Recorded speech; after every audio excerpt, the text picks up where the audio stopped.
Welcome to Lee and Toon's channel, and today we're going to treat you to a Thai fishing masterclass. How's the fishing, missus? Okay. Lies, it's very good. But she missed that bite. And the bait today is gung, which is small shrimp. That's the hardest thing to catch with your fingers, getting your bait out the bait bucket. And today we're just fishing short poles, 4 metre poles. Very simple setups, which I'll show you in a minute. But it's good. We've got about 100 fish in the net already. All you match fishermen amongst you are going to be well jealous of this beautiful 4 metre bamboo effect pole by Rabbit. Not cheap though. Not cheap at all. About £1. And Toon's is pretty much the same. What's yours, Toon? Fish-O pole rod. 4 metre pole rod. Oh, she's got her first fish for the camera. Small tilapia.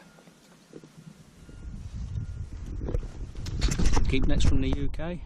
It's on its last legs now though, because well, stupidly I put every fish in there that we used to catch, and a lot of them have got spikes on them, so it's just ripping it to pieces. And we repaired it, but it's on its last legs. Top of the range Thai pole float, again not cheap, about 5p. £5 line from the UK actually. And then,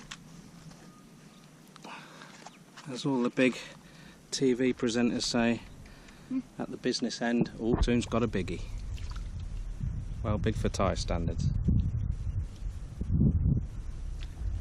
Just a small drop shot, and then again from the UK, because Thais don't believe in using a small hook, got a size 16 animal hook. I'd love to have some 14s, but someone keeps on losing them. Now for anyone squeamish, you may want to look away now, and I'm going to try for the camera put a gung on the hook for you. If we could only use one bait ever again, it would probably be gung. Everything that swims eats these things. Very good, but you only get a couple of bites and then the gung's gone. Oh, Toon's got a nice one. Okay, because we're on a low budget, we can't compete with extreme fishing or river monsters. We've stuck the camera on my Swede, so I have no idea if you can see what's going on or not. I tend to catch the small ones, and Toon catches the big ones. And another one. I'm not sure who's winning today, Thailand or England. I think I've caught more, but Toon's caught the bigger ones. Toon uses a meat hook, probably about a size 10. There's one. And I tend to use a smaller hook with a smaller shrimp on the hook. We do take just about every fish we catch. All of them get used. The ones that are too small end up in the pond at the back of the house or stock pond on the farm, but most of them get used for stinky fish. So, or as they say in Thai, Toon, Pala. Pala. So you clean them, gut them, take all the scales off, and then you mix them with rock salt. And how many days do you leave it? It's about a week or 10 days. So a week or 10 days just sitting in the rock salt. Oh, I lost that one. And then you take them out and you mix them with broken toasted rice. Depending on how you like your bala, will dictate how much you toast your rice. Then how long after that you can have it? A week? 3 days to 4 days. 3 to 4 days. So we've just been selling it since I've come back this time. So about 3 weeks we started selling it. and I wouldn't say we've got orders coming out of our ears, but everyone that's had some already is coming back for more. Because I'm back into the UK soon, we really need to get as many fish in the pot as possible. This place that we're fishing is one of the places that we've already shown on some of our swimming vlogs rather. And where the floats are going in now, that's where we've been jumping in. What we normally do when we first get here is set everything up, put the shrimp pots out and the crab pot, and then have a good swim, just cool down, and also kick the bottom of the lake up a little bit. For you guys that fish in the UK in the middle of summer for tench fishing, I suppose it's the equivalent of raking your swim. The fish really react well to it. But today is probably the first time for a long time we've not done that. I haven't done it because I'm not going out in the sun. I am burnt to a crisp. Hellboy. Yeah, the wife's nicknamed me Hellboy now. So there's another one. She's smashing me today. Come on, England. If Robin Harris could see me now, he would not be happy. Robin Harris was, for you youngsters that are fishermen in the UK, you may not have heard of him, but he is, in the match fishing fraternity, an absolute legend. You can forget your John Wilsons. This bloke was the first England world champion, and he ran a small fishing shop a couple of miles away from where I lived when I was a kid, and he ran a small fishing club. We used to have quite a few juniors in there, and he was very helpful to us. Lovely bloke.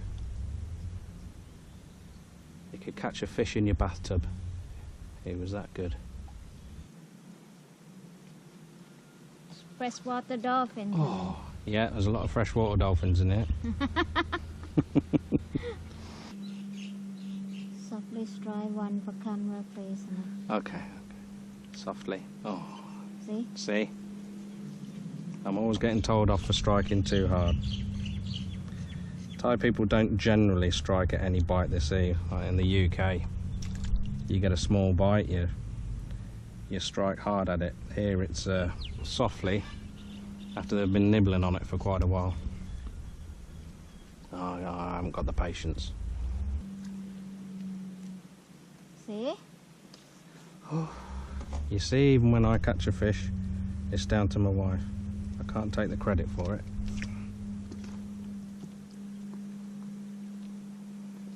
I think why we catch so many fish over here is we bought skinny line from the UK, small weights and small hooks, and generally, joking apart, we do take our fishing quite seriously.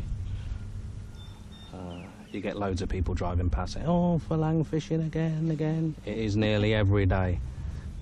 So this is our office now, until we move to the farm anyway. But there's one thing for sure, no one ever beats us if someone else is fishing alongside us. A few people pack up and leave because they're pissed off. The only people that beat us, in fairness, are the ones with the nets or the ones that use electric. But we can't say too much about people using electric because it's illegal. So they're either not bothered or they haven't got wind of what's allowed and what's not allowed. There's another lake that we swim in and we fish in, and last year there were some absolutely beautiful fish left in a small area. What happens in the dry season, it leaves loads of little pond areas like behind us over there, but this area was even smaller, and we tried to catch these fish, but they were so savvy we couldn't get them at all. You couldn't even get a bite in there, trying all baits and different styles, even ledgering and live baiting. And then we went a few days later and someone had actually pumped the whole pond out and took absolutely every single fish out of there. It's heartbreaking to see. See? See? Nice. I gave it. 10 minutes to eat the bung, didn't I? Yeah. If Bambi was here, she would be sitting down in front of us asking for free shrimp. And then every time we drop a fish or miss the keep net, she tries to get them. So quite miss her today. We didn't bring her because we went for brunch and got a pack before we left and had a bill to go and pay, so she missed out today. She wasn't happy with us. When she sees all the fishing gear going in the car, she thinks it's a God-given right that she's going as well.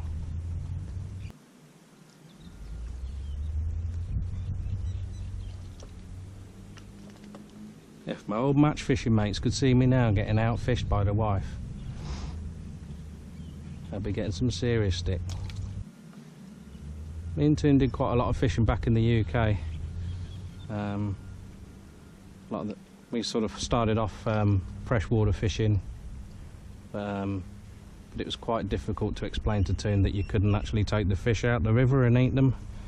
And if anyone knows the River Nene, they'd fully appreciate why I wouldn't want to eat any fish out of there anyway. It's not one of the cleanest rivers in the UK.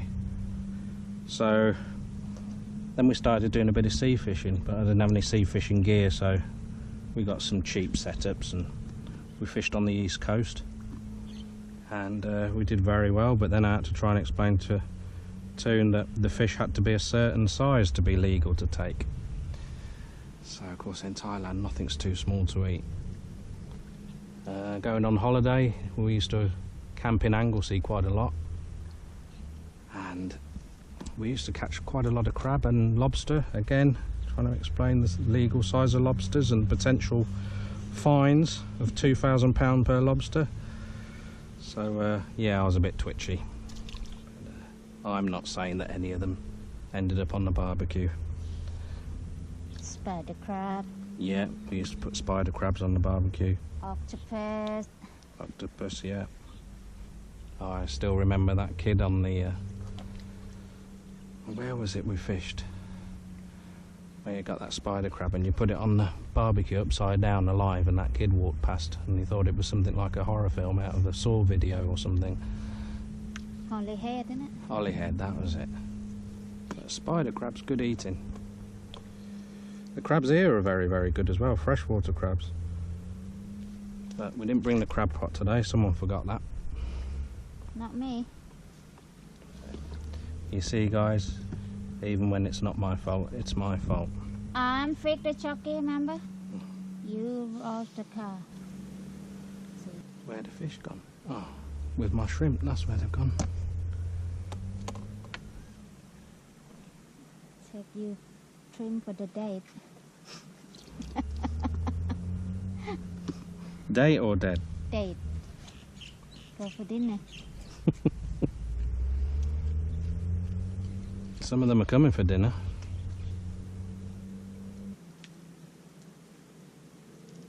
That one. Aha! It's alright.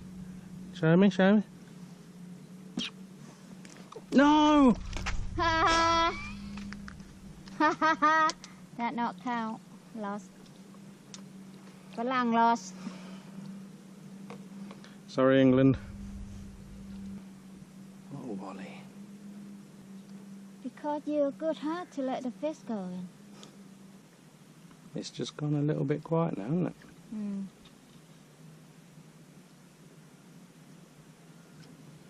What will Robson Green do now? Some big ones around. He'd just cut his video and start again the next day, and then you'd think it's the same day, wouldn't he? My mum back in the UK will be watching this video now. She'll be green with envy. She'll be so jealous. She loves her fishing. And she's been out here a few times now, and every time she comes we drag her out fishing. Or is it the other way round? I don't know. We do actually eat the shrimp sometimes. Very, very good. Same as the crab.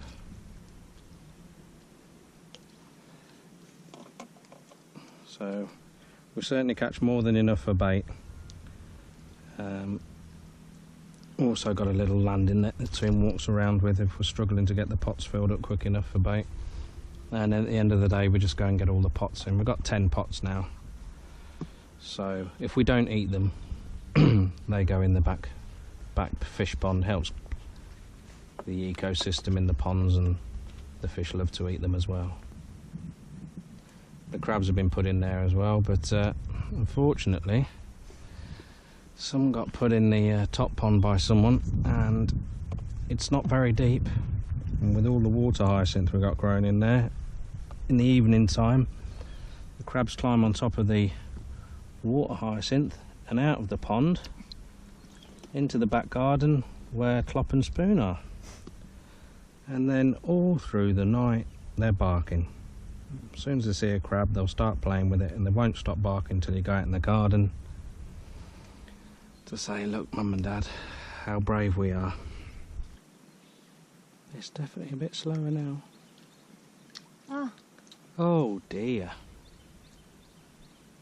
My belay cup. There's always more to catch.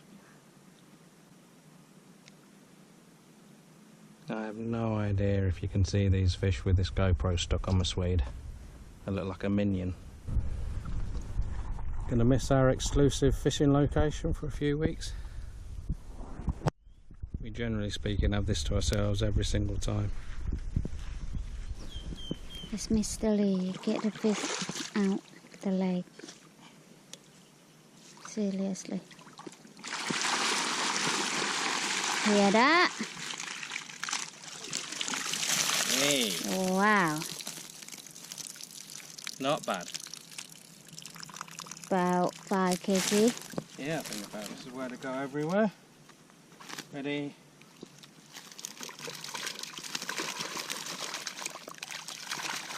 Too much water, that one.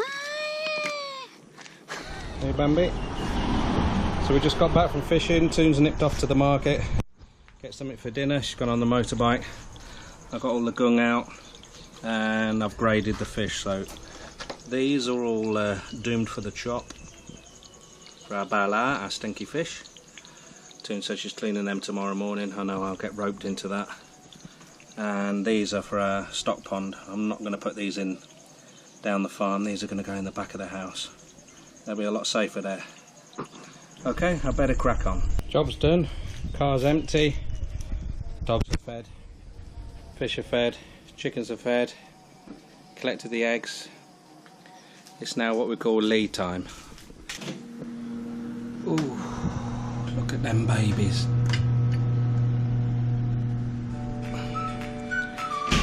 Cheers guys.